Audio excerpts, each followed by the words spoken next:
Okay, सुयश बंसल मेरे लिए question पढ़ो बेटा। Assuming that income of from this एक second sir sorry find out his net income and tax liability for assessment year 2022-23. Is it beneficial for X to opt for the alternate tax regime वो under बाद में देखेंगे यार, ठीक है। Main अभी उसी पे फोकस करते हैं। अब ये चीज बड़ी अच्छी लगती है सुयश बंसल, जब पुराने बच्चों को आप कंटिन्यू करते हो और उनको आप वो पढ़ाते हो, उनको पता होता है कि टीचर को चाहिए क्या। बेटा मेरे को टैक्स की बुक ला दो, वो जो ब्राउन वाली है, इनकम टैक्स।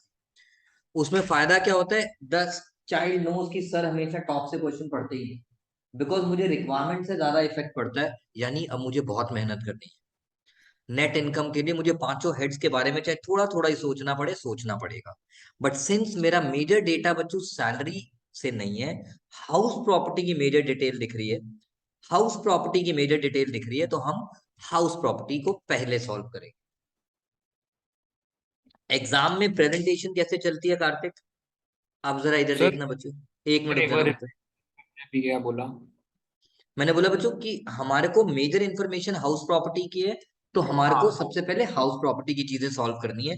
बट अगर प्रेजेंटेशन की बात करोगे बेटा, तो 5 प्रेजेंटेशन की बात करोगे तो ऑर्डर वाइज ही चलना है।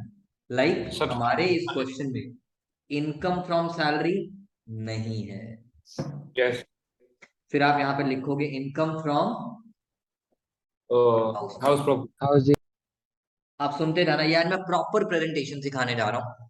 ये मेरा फेयर वर्क चल रहा है यस सर। और ये मेरा बट वर्किंग नोट चल रहा है, बट नीट एंड क्लीन, कि भैया इनकम फ्रॉम हाउस प्रॉपर्टी आई कैसे। जब आप इनको देखोगे बच्चों, आप देख रहे हो उन्होंने दोनों कॉलम सॉल्व किए, बट ये पहले चीजें मेरी वर्किंग नोट का पार्ट है जो उन्होंने पहले बनाया। Okay sir. ऑलराइट, पढ़ते हैं मेरे लिए क्वेश्चन पुत्र अब। House 1 was let out from April 1, 2021 to 30th June 2021, rent being 6,000 per month. Self-occupied from 1st July 2021 to 31st March 2022. House 2 being let out from एक July 1. सेकेंड, आज तक आपने जितने भी क्वेश्चन किए थे पुत्र, देखो ये जल्दी में है, लड़का मैं नहीं हूं जल्दी में। आपने जितने भी क्वेश्चन किए थे, या तो घर फुली लेट आउट था, लेट आउट के अंदर अनरियलाइज रेंट आ गया, या लॉस ड्यू टू वैकेंसी आ गई, या फुली सेल्फ ऑक्युपाइड के क्वेश्चन आ गए, दो तरह की प्रॉब्लम्स हो गई। फिर तीसरा लास्ट क्लास में किया था, घर 4 पार्ट्स में डिवाइडेड है और हर पार्ट पे सुसु पॉटी बना हुआ है, किचन बना हुआ है, यानी इंडिपेंडेंट यूनिट्स, करेक्ट। हाँ यस जी। सर। तो इंडिपेंडेंट यूनिट्स में भी जो सेल्फ ऑक्युपाइड था उसको सेल्फ ऑक्युपाइड का लॉ लगा दिया था, और जो लेट आउट था उसको लेट Let आउट out. का लेट लॉ आउट। लगा दिया था। अब यहाँ पे वो क्या कह रहा है, एक ही घर है, लेट से ग्राउंड फ्लोर, आई ओन ओनली ग्राउंड फ्लोर, और उसमें 3 महीने लेट आउट हुआ है और 9 महीने सेल्फ ऑक्युपाइड है। तो हमारा लॉ कहता है, ये कहाँ पे लिखा है मैं अपने नोट्स में भी दे दूंगा, बुक में भी देख लेंगे। लेट आउट हुआ है ना, यस हुआ है ना सर। Let out. जी चुप सर। रहो बस, फिर लेट आउट का लॉ लगाते हैं। देखना जरा इधर मैं क्या कहना चाहता हूँ। House number 1, house number 2। मुझे सबसे पहले बताओ हाउस नंबर 1, म्युनिसिपल वैल्यू और fair rental value which ever is Higher. आया that 70 value with standard rent which ever is. Lower. Low Lower. 66। तो can I 60. Right step 1, GAV मैंने लिख दिया, निकाल, सॉरी यहाँ वर्किंग नोट है जीएवी। स्टेप 1 कितना आ गया मेरा, 66,000। स्टेप 2, हमारा एनुअल रेंट कितना है बेटा, सर हमारा एनुअल रेंट कितना है बच्चों। रेंट ऑफ सर 6,000 था ना for 3 month. Annual 6,000 into 18,000। Sir step 1 की वैल्यू तो 12 मंथ्स की है, स्टेप 2 की वैल्यू तो 3 मंथ्स की है, आप ये तो गलत कंपेयर कर रहे हो। लॉ कहता है लेट आउट है ना, कुछ गलत नहीं है। दिस इज कॉल्ड, आपको सेल्फ ऑक्युपेंसी का बेनिफिट नहीं नहीं मिला। मिला। नहीं। आपके 3 महीने का रेंट 12 महीने के स्टेप 1 से कंपेयर हो रहा है। This is called benefit of self occupancy is not available. तो जब आप लॉ में थ्योरी पढ़ते हो, वो कहता है when the same house same floor is partly let out and partly self self. Occupied, आप उसे लेट आउट की तरह ट्रीट करो, और आपको सेल्फ ऑक्यूपेंसी का स्टेप 1 को प्रोपोर्शनेटली रिड्यूस करने का बेनिफिट मिलेगा। नहीं मिलेगा। तो ठीक है, इस क्वेश्चन में अनरियलाइज रेंट तो था नहीं, नहीं था ना बेटा? नहीं नहीं तो सर। तो 1 और 2 whichever is, higher. And last but not the least minus loss due to vacancy. इस क्वेश्चन में कोई लॉस ड्यू टू वैकेंसी तो है नहीं। बेटा वो सेल्फ ऑक्यूपेंसी है, वो वैकेंसी नहीं है। नहीं है। वो सेल्फ ऑक्यूपेंसी है, वो वैकेंसी नहीं है। मुझे ऐसे ही स्टेप 1 सोच के बताओ बच्चों दूसरे का। सर एक मिनट सर, हम लॉस ड्यू टू वेकेंसी को माइनस करके कंपेयर करते थे ना? नहीं बच्चों, लॉस ड्यू टू वैकेंसी तो सबसे लास्ट में माइनस होता था बेटा, पूरा चैप्टर नहीं खत्म हो गया बेटा। नहीं सर, उसको रेंट से माइनस करके फिर उसको स्टैंडर्ड बेटा रेंट से रेंट से कंपेयर। अनरियलाइज रेंट माइनस होता था, लॉस कब से माइनस होता था बेटा? अच्छा हाँ, yes sir. Okay, yes sir. ठीक है बच्चों, वो लास्ट ड्यू टू वैकेंसी सबसे लास्ट। इस घर में भी क्या हुआ, अप्रैल टू जून 3 महीने सेल्फ ऑक्युपाइड और 9 महीने let out, let it B.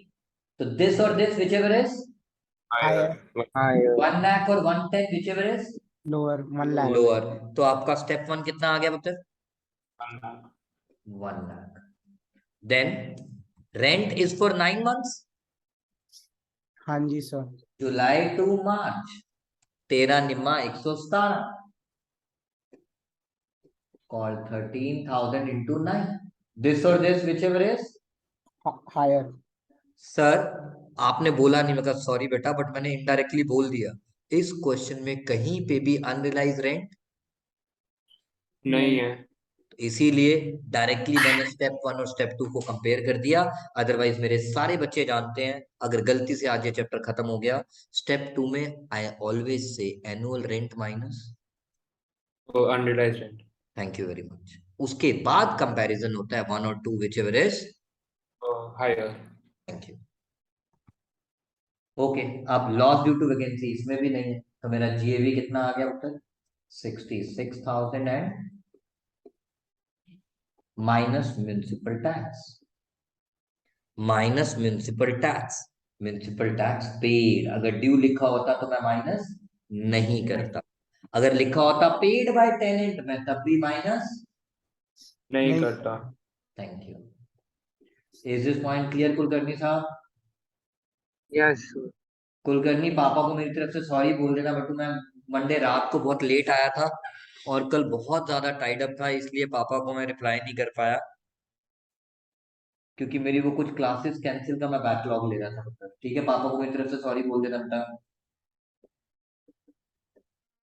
Deduction under section 24, step 1, standard deduction कितनी होती है गाइस?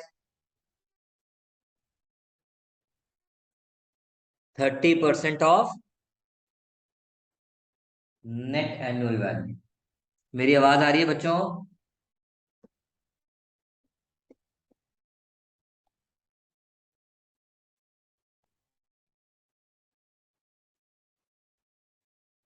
आई रिपीट, अगर किसी का मिस हुआ था तो, standard deduction is 30% of net annual value irrespective of actual expenditure. तो 30% ऑफ एनएवी कर दिया और लिख दिया। किसी को कोई doubt? No sir. No no sir. Sir. Less interest on borrowed capital. जो दिया हुआ इंटरेस्ट है। ऑन बोरोड कैपिटल दिया हुआ है, मुझे सोचना ही नहीं 2,000 दिया है चाहे 2 करोड़ दिया है, क्योंकि जब लेट आउट होता है तब हमें लिमिट चेक करने की जरूरत। नहीं नहीं होती। होती। तो मैं इसको ऐसे बोलता हूँ, there is no limit only continuity, मतलब जितनी भी अमाउंट है आप चुपचाप लिख दो।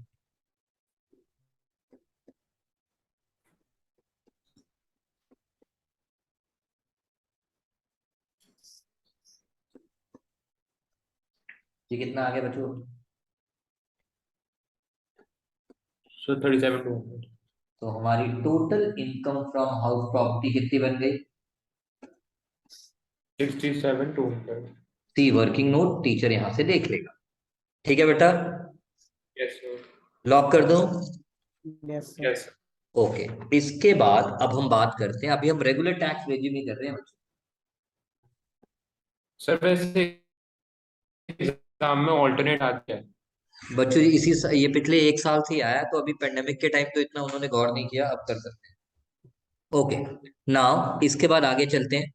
हमारे पास बिजनेस इनकम कितना है बता इस क्वेश्चन में? 12 लाख 80,000। पीजीबीपी, 12 लाख 80। उसके बाद भगवान हमारा भला करे, he does not have any other income, स्यापा ही खत्म। तो अब इसको टोटल कर दूंगा तो क्या बन जाएगा?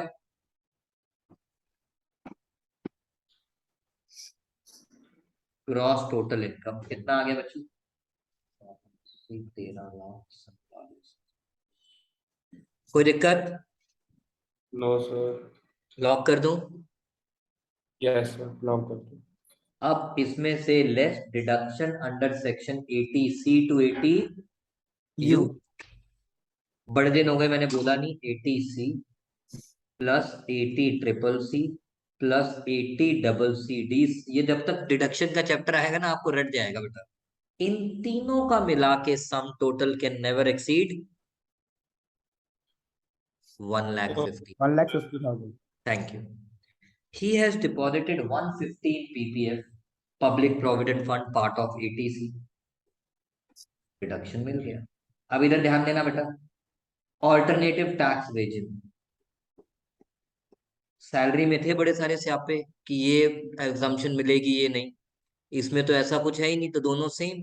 बस डिफरेंस कहाँ से आना शुरू होगा कि हाउस प्रॉपर्टी में तो ऑल्टरनेटिव टैक्स रेजिम का सिर्फ एक ही पॉइंट है, वो मैं लास्ट में बता दूंगा नेक्स्ट क्लास में। अदरवाइज रेगुलर और ऑल्टरनेटिव टैक्स रेजिम में कोई डिफरेंस, नहीं होता. बस डिडक्शन नहीं मिलती फ्रॉम ग्रॉस टोटल इनकम। अब हमने इसको सॉल्व करना शुरू किया। ये आ गया बच्चों हमारे पास 1197,200। यस सर, इस पे वो लग जाएगा। ये 1347,200। सो फार सो गुड। अब ये मेरे पास क्या आ गई? Net income. नेट इनकम इस पे टैक्स निकाल लोगे या निकाल के दूं बेटा? निकाल लेंगे सर. इतना बस थोड़ी मेरी मदद करनी पड़ेगी बच्चों टैक्स की, क्योंकि अदरवाइज ना बहुत लंबा चला जाएगा। वही थोड़ा थोड़ा टाइम सेव करने की कोशिश कर रहा हूँ, but request with folded hands है कि एटलीस्ट टैक्स आप अगर चारों क्वेश्चन करते हो या जितने भी करते हो ऑल्टरनेटिव में टैक्स जरूर निकालते रहो, सो दैट आपको याद हो जाए और वो शॉर्टकट्स डेवलप हो जाए। Is that clear? सर एक चीज पूछ सकते हैं? हाँ बोल बेटा। सर एटीआर में सारा मतलब सारे एज ग्रुप्स के लिए कांस्टेंट होता है ना टैक्स रेट? यार वो मेरे को चेक करना है एक बार, आई एम नॉट श्योर अभी। बिकॉज इसमें ये सीनियर सिटीजन है 63 ईयर्स. आरटीआर में तो बदल जाएगा tax rates. Regular tax regime में बदलता है, इसमें इसमें नहीं बदलता, इसमें इसमें यूनिफॉर्म। सुपर सीनियर सिटीजन का मुझे याद नहीं है, मुझे चेक करना पड़ेगा। ठीक है सर. वो मेरे को याद नहीं है, आई बी वेरी ऑनेस्ट, मैंने देखा नहीं अभी एकदम से। All right.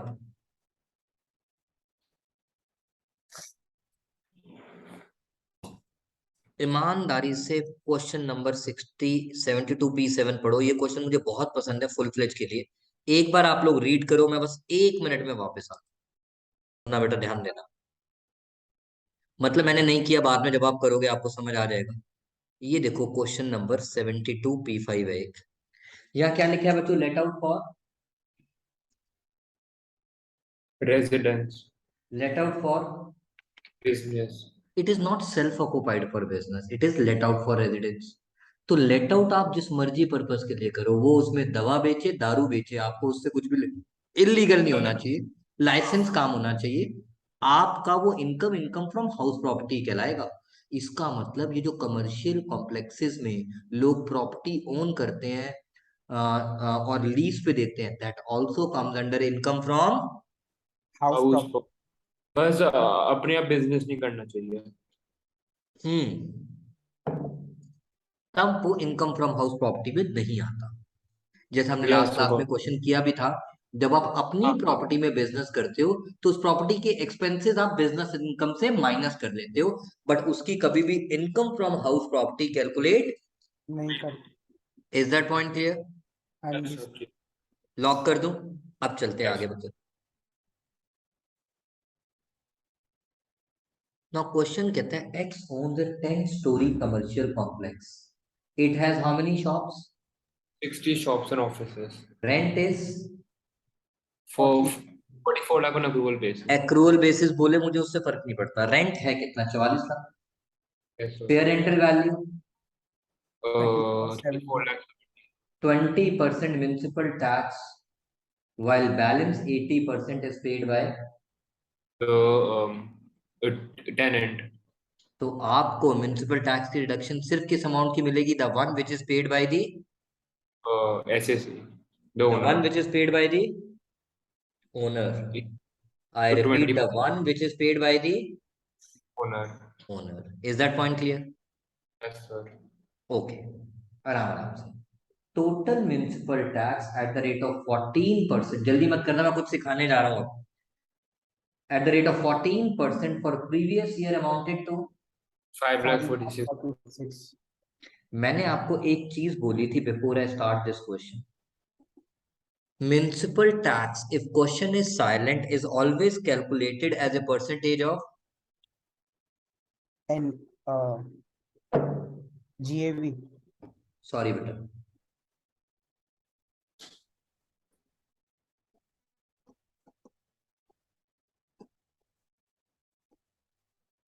Municipal tax is always calculated as a percentage of. Municipal value.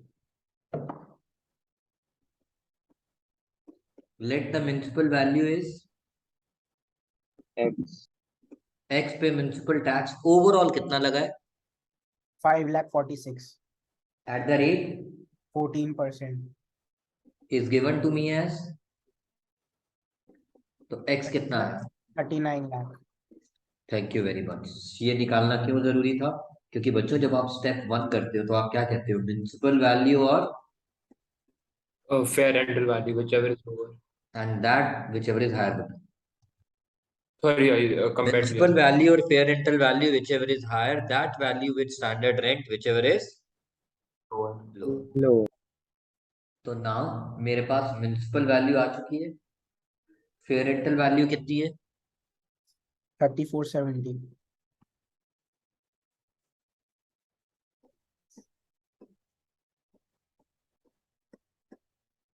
Standard rent not applicable.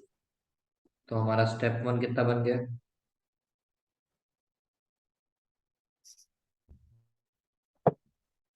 बताओ बेटा.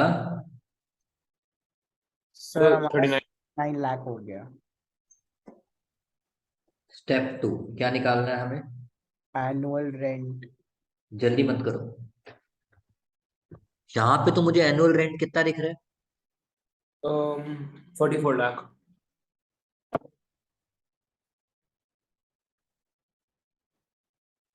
Amount charged from the tenant included in rent. Included in rent कितनी? 440. क्या ये सब चीजें हाउस प्रॉपर्टी की इनकम में आता है? सेक्शन 22 शुरू में हमने पढ़ा था. तो टू चार्ज, वेरी गुड बेटा. टू चार्ज एनी इनकम, ये क्वेश्चन इसीलिए इंपॉर्टेंट है. To charge any income under the head income from house property, the property should consist of any building और लैंड अपॉर्चुनिटी देयर. तो ये तो कोई property या लैंड अपॉर्चुनिटी है ही नहीं, ये तो अमेनिटीज के पैसे हैं. जैसे आपने फुली फर्निश्ड हाउस दे दिया, उसके साथ स्विमिंग पूल की services they the and so on, तो वो आपके हाउस प्रॉपर्टी के रेंट का पार्ट. नहीं होगा.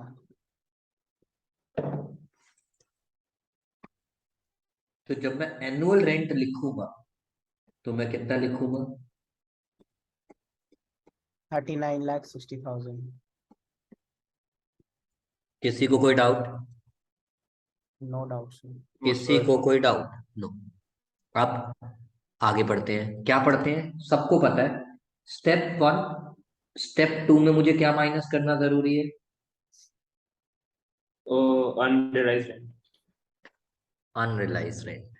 जरा नीचे के पॉइंट्स देखते हैं.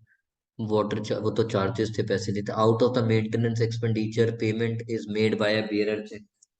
इसका मतलब मैं थोड़ी देर बाद समझाऊंगा बेटा. Interest on capital borrowed for construction, ठीक है. वांट्स टू क्लेम डिडक्शन, बात की बातें. अनरिलाइज आ गया. Unrealized rent, defaulting tenant has not vacated the property, nor the steps have been taken. Sir तो ये तो यानी नहीं है माइनस नहीं करूंगा होने के बाद भी, क्योंकि मैंने बोला था रूल 4D क्या कहता है. To claim Yes. The unrealised rent, हमने लॉ पढ़ा था. Steps have been taken to compel him to vacate the property, or it is proved to the assessing officer that any action against this gunda log is useless. Yes, sir. Basically unrealised rent minus नहीं होगा ना, क्योंकि necessary steps नहीं लिए. क्योंकि unrealise rent को claim करने के जो कंडीशंस हैं वो सेटिस्फाई नहीं हुए. नहीं उसकी हमने कंडीशंस पढ़ी थी जब बंसल जी हमारे साथ नहीं थे. नहीं नहीं ठीक है सर, मैं बंसल जी. था, अच्छा थे, फिर ठीक है मतलब. मैं था. अच्छी बात है मतलब. बट ये हमने लॉ पढ़ा था और यहाँ पे देखो लिखा भी हुआ है. मतलब आप हेरा फेरी करना चाह रहे हो अगर आपने उसके अगेंस्ट, आपका वो रेंट भी नहीं दे रहा और वो प्रॉपर्टी वेकेट करने के आपने एक्शन भी नहीं लिया, इसका मतलब आपकी कुछ उसके साथ धांधलेबाजी चल रही है. Now step 1 or 2, whichever is Higher. higher. And last but not the least, minus loss due to. Vacancy. अब जरा इसके बारे में पढ़ते हैं, कुछ दिखता है तो. सैलरी ऑफ द मैनेजर बाद में देखेंगे, बताऊंगा कहाँ देखेंगे. One flat of the rent, मतलब बड़े सारे फ्लैट्स थे. Of the rental value of 10,000 remained vacant during a period of 6 months. commencing Starting from from starting from January 1st. starting from January 1 2022. Is that point clear? यहाँ तक कोई doubt? No sir, तो ये 3 months का लेंगे ना. आराम आराम से, जल्दी मत करो. अब जो मैं सिखाने जा रहा हूँ जरा वो सीखना. मैंने अपने टेनेंट से एनुअल रेंट कंसोलिडेटेड कितना दिया? Sir, 44 lakh minus 4 lakh 40. Other नहीं वो तो समझा. टोटल मैं उससे चेक तो एक ही साथ लेता हूँ. Yes, sir. 44 lakh. उसमें से एमेनिटीज का कितना है? 4 lakh 40. Which is 10%, 10%. Yes, sir. Which goes under iOS. Income from other sources. समझ गया ना क्यों? हाँ अच्छा. सर. ये 10% मैंने खुद कैलकुलेट किया है बेटा, प्लीज. ये 10% मैंने खुद कैलकुलेट किया है. यार 440 out of total sir 44 lakh आपका इज 10%. लैग कर रहे हैं थोड़ा. हम्म. सर आपका बीच में ना लैग कर रहा है थोड़ा, आपकी वॉइस लैग कर रही है बीच बीच आई में. रिपीट, ये जो 440 अपॉन 44 लाख है, ये परसेंटेज मैंने जानबूझ के कैलकुलेट की है. पूछो क्यों? क्यों सर? जनवरी 22 से मार्च 22 तक आपको 10,000 का rent loss due to vacancy है. Yes, sir. 3 महीने का. वो 6 महीने बोल रहा है. बट जनवरी 22 से शुरू होके मेरे फाइनेंशियल ईयर में तो कितना आएगा? तो 3 महीने ही आएगा ना. बट गाइस, अगर मेरा पूरा रेंट 90:10 की रेशियो में डिवाइडेड है, तो ये जो ये भी. लॉस ड्यू टू वैकेंसी है ये भी तो 9:1 की रेशियो में डिवाइड होगा. Yes, sir. यानी this portion belongs to iOS, this portion belongs to income from. This was. Yes. बता दिया. Let's talk about this. This is the reason. यहाँ पे 30 की जगह हम कितना माइनस कर रहे हैं sir? 27,000. Is that point clear? One of the important point. Sir एक चीज पूछनी है. हाँ. सर सो बेसिकली जो हमारा प्रीवियस ईयर में 30,000 था, उसके अंदर अमेनिटीज का भी रेंट इंक्लूड था. क्योंकि मेरे ओवरऑल रेंट को मैंने किस रेशियो में डिवाइड किया? 9:1. तो मतलब उसके अंदर जितना भी उस पोर्शन से रेंटल वैल्यू आएगा, that needs to be divided in the ratio of 9:1. 9:1.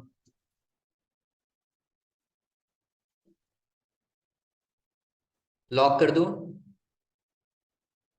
हाँ जी सर. इस क्वेश्चन का एक मेजर हर्डल खत्म हो. तो यहां मैं लिख दूं बच्चों, अब ये मेरे पास क्या आ गया, ग्रॉस एनुअल वैल्यू फाइव। इसमें से हमें क्या माइनस करना है, municipal tax. Total municipal tax था इतना, बट उसमें से ओनर ने कितना पे किया था, 80% टेनेंट का था और 20% ऑर्डर का था। ओनर का था। तो इसका 20% ले लो, कितना आ गया, 1,09,200। This becomes your net annual value. कितनी बन गई बता, एक सेकंड सर, 38,23,800 आना चाहिए। ऐसे इतना आ रहा है।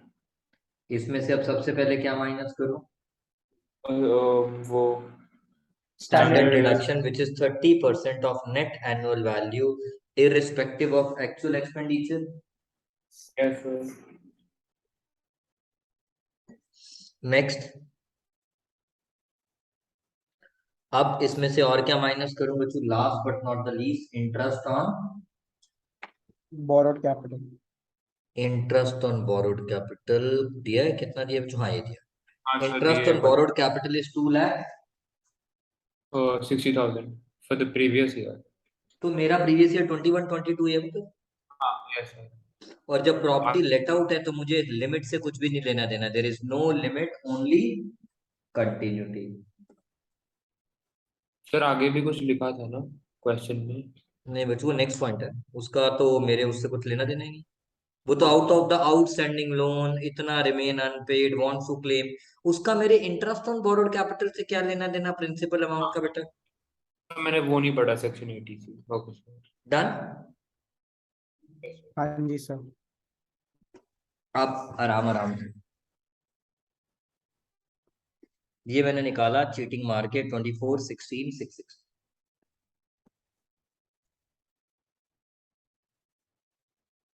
अब इसमें मुझे ऐड करना है, पीजीबीपी है इस क्वेश्चन में, नहीं। इनकम फ्रॉम अदर सोर्सेज है, है ना वो four income lakh from other sources कितना है, 4,40 प्लस 3,000। 2,40,000 प्लस, 3,000। रुक जाओ, ऐसे मत बोलो बेटा। सबसे पहले 440 आपने income from other sources earn किए, यस सर। और मैंने शुरू से एक बात बोली थी, अब जरा ध्यान देना, नेक्स्ट पॉइंट बहुत इंपॉर्टेंट आने जा रहा है। Any expenditure incurred to generate income is allowed as deduction. यार मैं आपको पढ़ाने के लिए आपसे 50,000 रुपए कमाता हूँ, 30,000 तो मेरा बिजली का बिल आ जाता है, तो मेरी सर इनकम रिपीट, 50,000 या 20,000। वापस रिपीट करना एनी क्या पॉइंट? मैं उसी को बताने के लिए पहले एक एग्जांपल ले रहा हूँ। मैं कहा मेरी इनकम आप लोगों से कमाता हूँ 50,000, यस सर। बट वो 50,000 कमाने के लिए, वो 50,000 कमाने के लिए मुझे 30,000 रुपए का तो बिजली का बिल देना पड़ता है। तो आपकी नेट तो 20,000 आई इनकम। बात ही खत्म। तो वो तो हाँ वो तो डिडक्शन होगी उसकी। क्लियर है मेरी बात। हाँ सर। तो बेसिकली अब 90,000 का डिडक्शन आएगा ना। अभी रुक जाओ, जल्दी मत करो।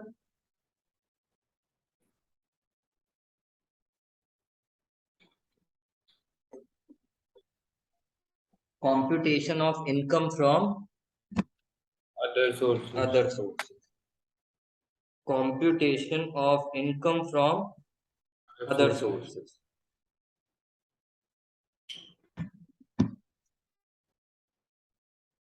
आप बताओ, आपने अदर सोर्सेज से रेवेन्यू कितना जनरेट किया था, 4 लाख। 40,000। जल्दी मत करना, थोड़ा सा ना पीजीबीपी के भी एक दो पॉइंट्स बताने हैं, वो समझाने हैं अब तक। मुझे सबसे पहले बताओ,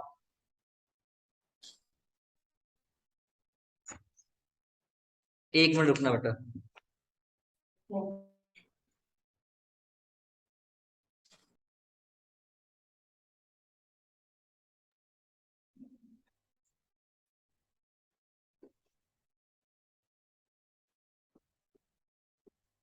ना एक्सपेंसेस की बात करते हैं।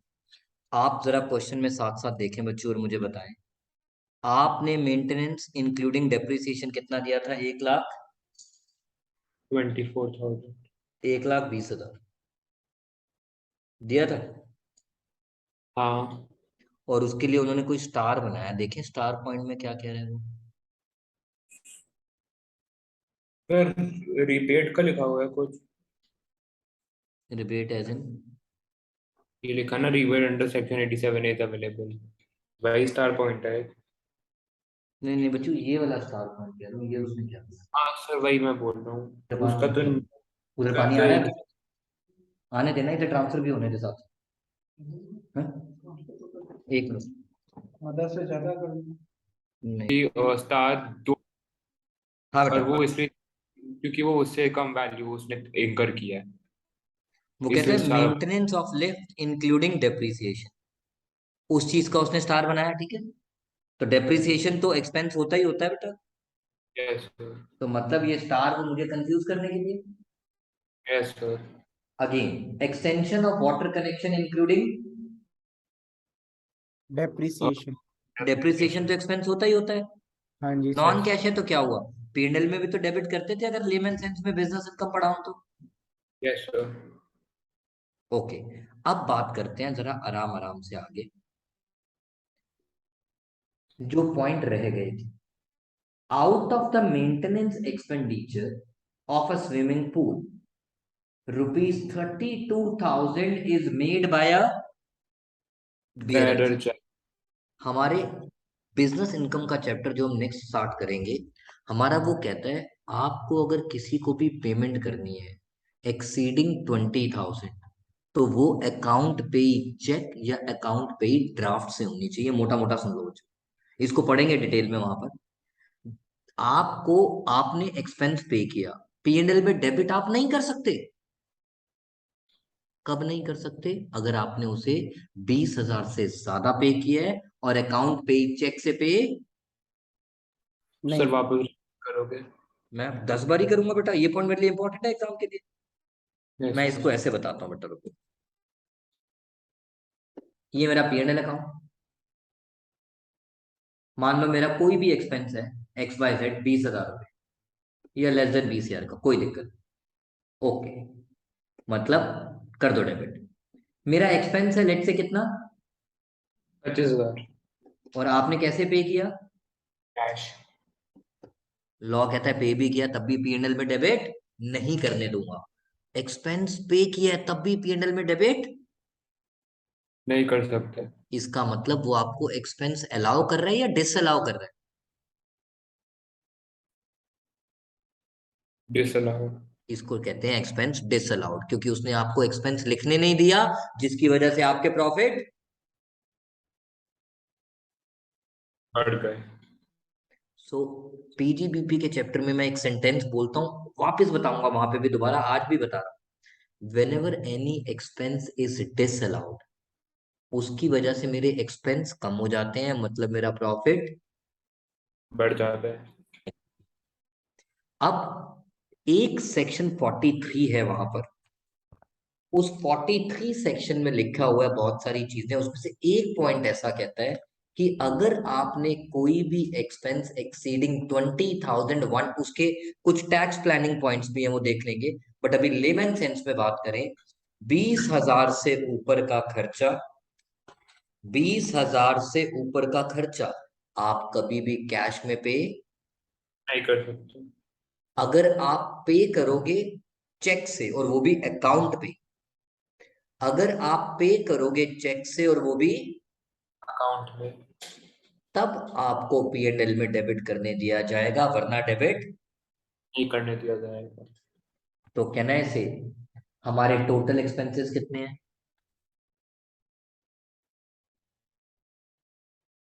4,87,000। सर, तो आपने पहले 4,40,000 क्यों कंसिडर किया था? बेटा वो एक्सपेंस नहीं, वो मेरी इनकम है पुत्र, वो रेवेन्यू है। अच्छा। अच्छा हाँ, यस सर, अच्छा। 440 तो मैंने रेवेन्यू लिखा है, उसके अगेंस्ट सेकंड कॉलम में अपना एक्सपेंस बुक कर रहा हूं बेटा। Yes sir, okay. क्लियर है पुत्र मेरी बात। Yes sir. अब 487 के एक्सपेंस में से ये 30,000 आपने कैसे पे किए, बियरर चेक, अकाउंट पे ही चेक से नहीं किया। तो बियर चेक क्या होता है? बियरर चेक होता है मतलब कोई भी इंसान अपना प्रूफ दिखा के उस चेक के अगेंस्ट पैसे ले सकता है। जैसे एक अच्छा। होता है राजेश खन्ना, हम्म। राजेश खन्ना अकाउंट पे ही कर दिया गया, तो मतलब सीधा मेरे अकाउंट में ही जाएगा। या सिर्फ राजेश खन्ना लिखा है, तो जो भी राजेश खन्ना का प्रूफ दिखाएगा उसको वो पैसे मिल जाएंगे। और एक होता है राजेश खन्ना और द बियरर, तभी करके बियरर काट दिया जाता है चेक पे कई बार। Bearer means who is carrying this cheque. तो जिसको भी गलती से चेक चोरी हो गया और गिर गया और उसको मिल गया, वो बैंक में अपना प्रूफ दिखा के विड्रॉ कर लेगा पैसे। Yes. That is called bearer cheque. Sir एक चीज बट पूछी। हाँ जी।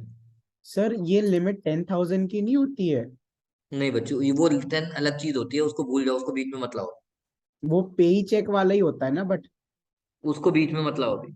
अच्छा ठीक है। अब लिमिट उन्होंने 10 कर दी होगी तो वो देख लेंगे, बट मेजर लिमिट हमारी 20 चलती है। बट सिंपल सी बात है, चलो 10 भी ले लूं, 10 से ऊपर की पेमेंट अकाउंट पे ही चेक के अलावा नहीं हो सकती। नहीं हो सकती। तो इसीलिए अब मेरे एक्सपेंस 487 कंसिडर होंगे, या my expense will get reduce by 32। Reduce reduce हो जाएगा। Is that point clear? Yes sir. इसीलिए मैंने अपने एक्सपेंस कितने कंसिडर किए। 455। अभी आगे चलते हैं, जल्दी मत करना। मेंटेनेंस हो गया, इंटरेस्ट ऑन बोरोड कैपिटल हो गया। लोन की कितनी रीपेमेंट की है आपने? 90,000 हाँ, ऑन तो 31st। लोन के जब आप प्रिंसिपल अमाउंट को पे करते हो, that gets qualified for deduction under section. 80C। वो देखेंगे बाद की बात, अभी रोक दो उसको, ठीक है, देख लेंगे। देन अनरिलाइज रेंट कितना था? 40,000 वो तो हो गया। नहीं नहीं, जल्दी मत करो। अब मेरी बात सुनना, अनरिलाइज रेंट कितना था? 40,000। जल्दी मत करो, अनरिलाइज रेंट कितना था? 40,000। मेरे हिस्से में कितना आया? सर यहाँ पे तो आपने माइनस नहीं किया। मैं कहा हाउस प्रॉपर्टी अलग चीज है, इनकम फ्रॉम अदर सोर्सेज अलग चीज है। वो हाउस प्रॉपर्टी का लॉ है जो कहता है अनरिलाइज रेंट तभी माइनस करोगे जब कंडीशन सेटिस्फाई हुई। इनकम फ्रॉम अदर सोर्सेज में तो कोई कंडीशन ही नहीं है। आपने बोला रेंट रियलाइज नहीं हुआ, करो माइनस। वहां पे ऐसा थोड़ी लिखा है कि you have to prove that you have taken step to compel him to vacate the property. तो ये पॉइंट इसीलिए इंपॉर्टेंट हो जाता है। हमें लगता है हाउस प्रॉपर्टी में माइनस नहीं किया तो आईओएस में भी माइनस नहीं होगा, बट नहीं बेटा। वो हाउस प्रॉपर्टी का लॉ है जो कहता है अनरिलाइज रेंट की डिडक्शन क्लेम करने के लिए, अनरिलाइज रेंट की डिडक्शन क्लेम करने के लिए आपको कंडीशन सेटिस्फाई करनी पड़ेगी। But nothing that sort is mentioned in income from other sources. But nothing that sort is mentioned in income from other sources. तो अनरिलाइज रेंट है जो 4,40,000 रुपए का मेरा एमेनिटीज का पैसा है, उसमें से 4,000 तो अनरिलाइज रेंट का है, वो तो मिला ही नहीं।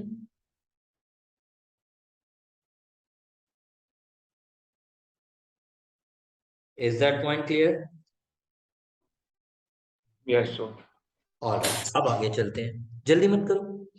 फिर आता है next point, salary of the manager for supervising complex and recovery of rent is.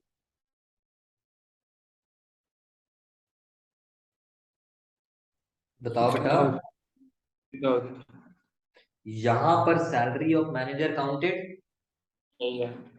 But वो मेंटेनेंस भी तो कर रहा है ना कॉम्प्लेक्स की, यस सर। और उसकी जो सैलरी है वो 90% हाउस प्रॉपर्टी से रिलेटेड है और 10%। Income from other sources. So can I से हम यहाँ पे सैलरी माइनस तो करेंगे, बट कितना? 10%। कुलकर्णी ने मुझसे पूछा अभी फोन करके, कहते सर फिर हाउस प्रॉपर्टी में सैलरी क्यों नहीं माइनस की थी? मैंने कहा बेटा हाउस प्रॉपर्टी में तो लॉ है 30% फ्लैट डिडक्शन इररिस्पेक्टिव ऑफ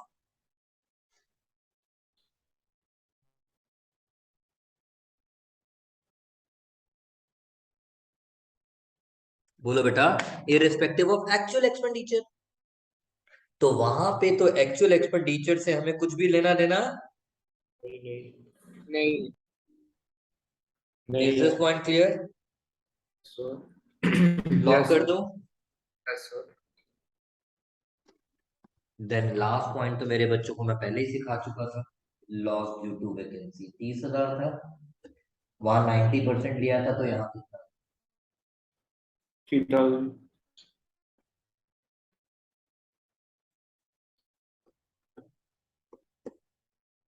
तो इनकम फ्रॉम अदर सोर्सेज कितनी आ गई?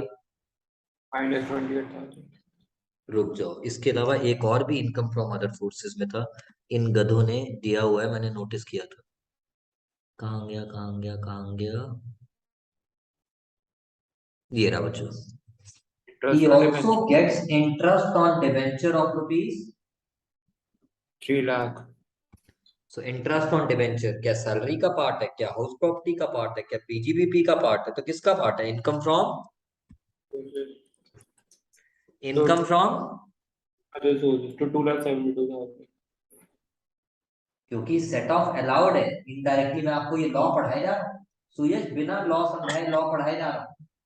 जैसे आज एक बात बोल रहा हूँ, सैलरी इनकम के अगेंस्ट बिजनेस का लॉस कभी भी सेट ऑफ, नहीं हो सकता पढ़ेंगे धीरे धीरे। हाउस प्रॉपर्टी का लॉस कहीं से भी कैसे भी जनरली एडजस्ट हो जाता है सेम ईयर में होता है, बट कैरी ओवर होके क्या होगा पढ़ेंगे under the chapter set off and carry forward of losses. So मेरा इनकम फ्रॉम अदर सोर्सेज आ गया पुत्र 2,72,000।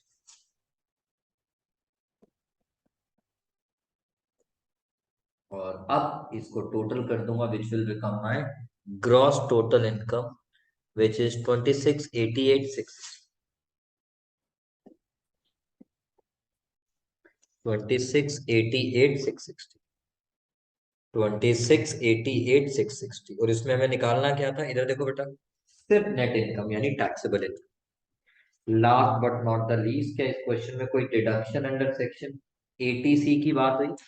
हुई। आंसर कोई सर अफसर साहब जरा ध्यान देना, आपने लोन की रीपेमेंट की है, Yes, sir. बट ये रेजिडेंशियल प्रॉपर्टी नहीं है ये, Commercial property है.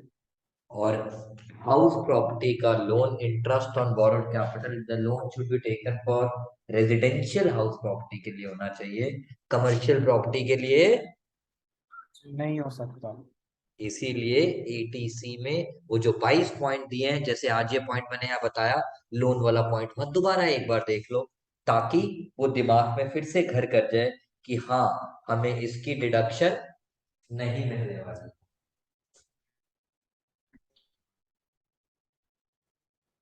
Is that point clear guys? Yes sir lock कर दो? यस सर पक्की बात? यस सर ओके,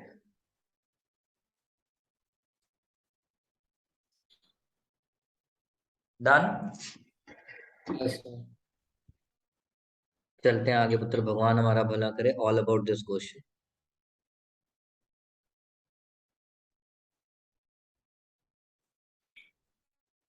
ये मेरा 8 नंबर है, 9 नंबर है, 8। इसको भी वेरी इंपॉर्टेंट मार्क करना बच्चों।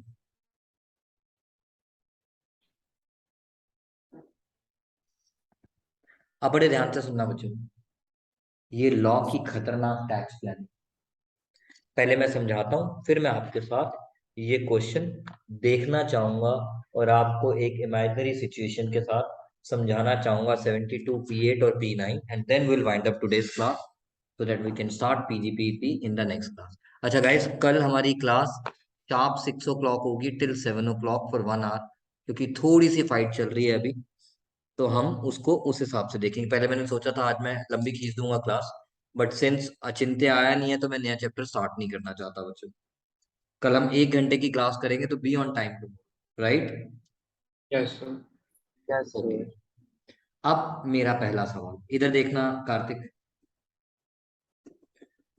लेट अस एज्यूम कार्तिक की शादी हो चुकी है, बट कार्तिक थोड़ा सा अजीब ही आदमी है। he bought a property self occupied in his own name. In his, सुनते जाना, in his own name, वहीं दिखा, उसके बाद तो मैंने बुक से पढ़ना। सेल्फ ऑक्युपाइड है तो एनएवी कितना हो गया? Standard deduction 0। लेट से इसने लोन लेके प्रॉपर्टी खरीदी थी और उस पे इंटरेस्ट ऑन बोरोड कैपिटल की कंडीशन सारी सेटिस्फाइड है, तो कितना माइनस आ गया? -2 लाख आ गया टोटल वो income from house property. Kartik के पापा कौन है? अरे मैं कौन सीए। हूँ? सीए। सीए। तो इसके पापा कहते हैं बुद्धू एक काम कर, अपने और अपनी वाइफी के नाम पे ले ले, mister Kartik and Mrs Kartik, so that Kartik calling Kartik. अब उससे फायदा क्या होगा वो सीखने जा रहे हैं। अब उससे फायदा क्या होगा पुत्र वो सीखने जा रहे हैं। बंसल साहब मेरे लिए क्वेश्चन पढ़ेंगे। Discuss the tax statement with the help of examples when a house property is owned by two or more persons. ये इसलिए पढ़ना जरूरी है कि पेपर में अगर न्यूमेरिकल बन जाए तो इस छोटे से पॉइंट का आपने ध्यान रखना है, जो मैंने अभी कार्तिक कॉलिंग कार्तिक वाला किया था। यस, इसे कहते हैं बच्चों एक तीर से दो निशाने। एक मुहावरा होता था, प्रोवर्ब होता था हिंदी में, एक तीर से दो निशाने, खर्चो 2 लाख और मजे लो 4 लाख के। समझ गए? देखते हैं मैं क्या कहना चाह रहा हूँ, पढ़ो बेटा। If a house property is owned by two or more persons, such persons are known as co-owners. जिसको पार्टनरशिप लैंग्वेज में पार्टनर्स बोल दो पुत्र। हाँ जी sir. Hmm Section 26 is applicable if a property is owned by co-owners. Section 26 is applicable if the following conditions are satisfied. Property must consist of building or building and land appurtenant to. Section 22 की तरह same है बिल्कुल। The property must consist of any building और building and land appurtenant thereto, जैसा हमने house property के original law में पढ़ा। Yes sir.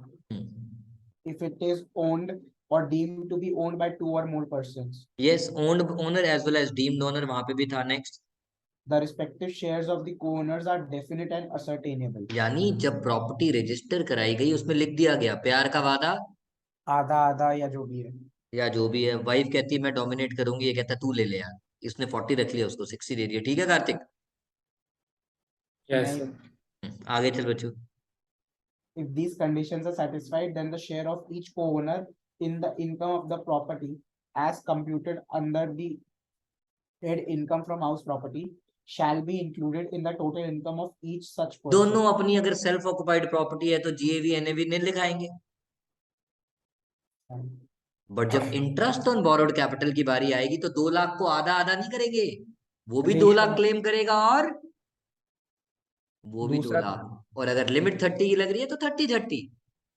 सर वापस रिपीट करना है पॉइंट। आई रिपीट, जैसे ही आपने अपनी और वाइफी के नाम पे घर ले लिया, सेल्फ ऑक्युपाइड हो गया, और लेट से लॉ 2 लाख वाली कंडीशन वाला लग रहा है, तो ये नहीं कि आप दोनों को उसका मिला के 2 लाख टोटल मिलेगा। आप अपना 2 लाख क्लेम करो, वो अपना 2 लाख क्लेम करेगी। थैंक यू, ये पॉइंट आता है यहाँ। ऐसे अलाउड होता है सर? सर मैं वहीं तो पढ़ाने जा रहा हूँ, उसी का तो एक एग्जांपल दिखाने जा रहा हूँ। In respect of property income, co-owner shall not be assessed as an association of persons. मतलब वो एओपी एसोसिएशन ऑफ पर्सन की तरह अपनी रिटर्न फाइल नहीं करेंगे। डन। नेक्स्ट, मतलब as an individual फाइल ही करेंगे। Yes. The concessional tax statement in respect of self-occupied property is applicable as if each such person is individually entitled to such relief. ये बात समझ आई? As if each such person is individually entitled to such relief. Clear है मेरी बात? जो आप कह रहे थे। हाँ, अब ये चीज पढ़ो बच्चों, देखो क्या कहता है। X and Y are two owners of a house property. Share definite है, property self occupied by the co-owners. दरवाजा बंद कर दो बेटा।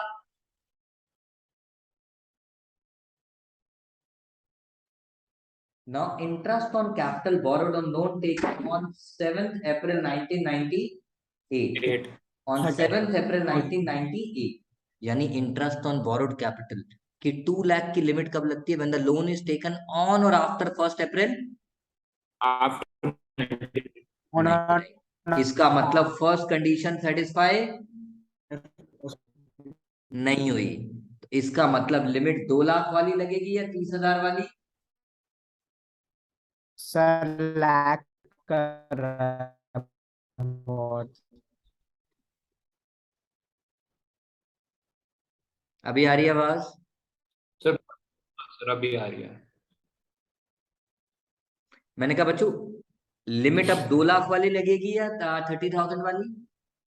30,000 लगेगी सर। बार थैंक वाली यू। सर। सबसे पहले ये देखो टोटल इंटरेस्ट कितना है। 60,000। उनका आपस में रेशियो कितना है? 40। तो इसका आ गया 36 और इसका आ गया 24। So 36, 30 whichever is lower. तो 30 से एक्सीड नहीं कर सकता और इसका, यानी ओवरऑल उन्होंने बेनिफिट ज्यादा उठा लिया ना। तो Yes, sir. सर ये मतलब जो यही अगर प्रॉपर्टी सिर्फ एक्स के नाम पे होती तो सिर्फ 30,000 ही मिल पाता। को ओनरशिप की वजह से वाइफ ही ने भी 24,000 का बेनिफिट ले लिया। Yes, sir. ये चीज बस बताना चाह रहा था, जो लॉ समझाना था। सर मतलब जो एक्चुअल इंटरेस्ट पेड है वो तो डिवाइड हो गई रेशो में, बट लिमिट्स डिवाइड नहीं होगी। लिमिट्स डिवाइड नहीं होगी, that is what I wanted to say. मैंने लिमिट के लिए बोला था, उसकी भी 2 लाख, उसकी भी 2 लाख, उसकी भी 30,000, उसकी भी 30,000। टोटल अमाउंट तो डिवाइड होगी यार। जब इनकम डिवाइड करेंगे तो एक्सपेंस भी तो डिवाइड करेंगे। सर आपका बहुत ज्यादा बात कर। अभी आ रही है आवाज बेटा? हाँ सर, अभी आ रही है, बीच बीच में जाए जा रही है। मैंने कहा जब इनकम डिवाइड करेंगे तो एक्सपेंस भी तो डिवाइड करेंगे ना बेटा। Yes sir. तो एक्सपेंस भी डिवाइड कर दिया, बट लिमिट दोनों अलग अलग अलग क्लेम कर लेंगे। Is that point clear? Yes sir. Yes sir. अब बड़े प्यार से सुनना। अगर आपने एक घर को 4 पार्ट्स में डिवाइड कर दिया, सिर्फ समझना मेरी इस बात को, 2 part mister Kartik, 2 part Mrs Kartik, but दोनों में हो गई लड़ाई। तो वो एक फ्लोर पे रहता है, सॉरी कार्तिक, और वो अपने फ्लोर पे रहती है। और दूसरी दूसरी फ्लोर दोनों ने क्या कर दी? Let out. मतलब एक घर के 4 फ्लोर है, इट इज को ओन्ड बाय देम। 50-50 यस। अगर शेयर है तो दोनों ने दो दो यूनिट बांट ली। Yes sir. एक एक में खुद रहते हैं और और एक एक को लेट आउट कर दिया है, तो इंडिपेंडेंट यूनिट्स। तो अब यस सर। लिमिट कितनी बारी क्लेम करोगे? 4 बारी। हम्म। पढ़ो मेरे लिए सुयश बंसल, आज का लास्ट क्वेश्चन। जस्ट रीड आज का लास्ट क्वेश्चन बच्चों, will do it together. X and Y are equal owners of a house property. The property has 4 the units of moment you said equal owners, यानी प्यार का वादा।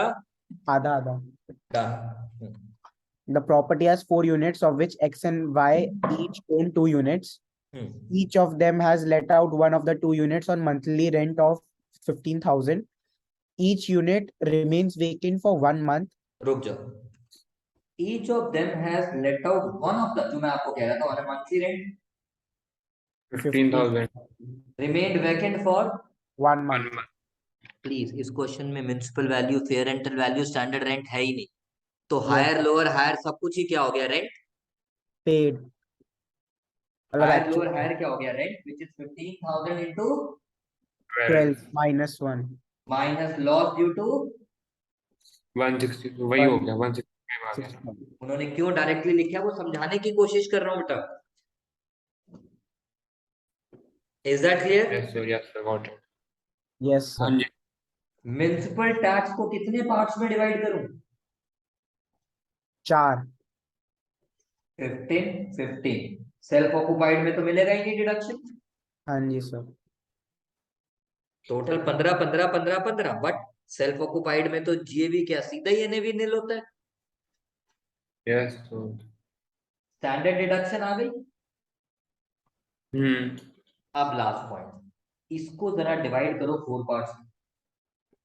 Divided by 4, 33,750।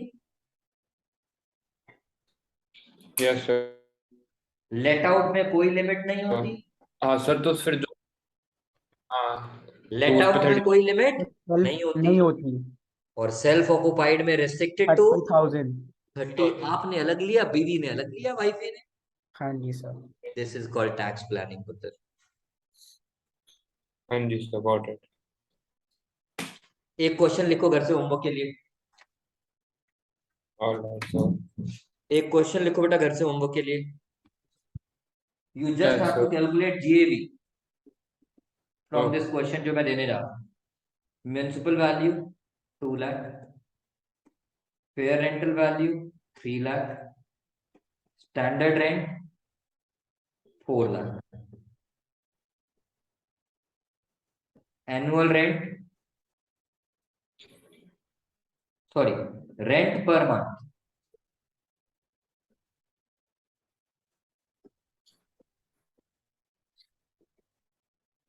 the property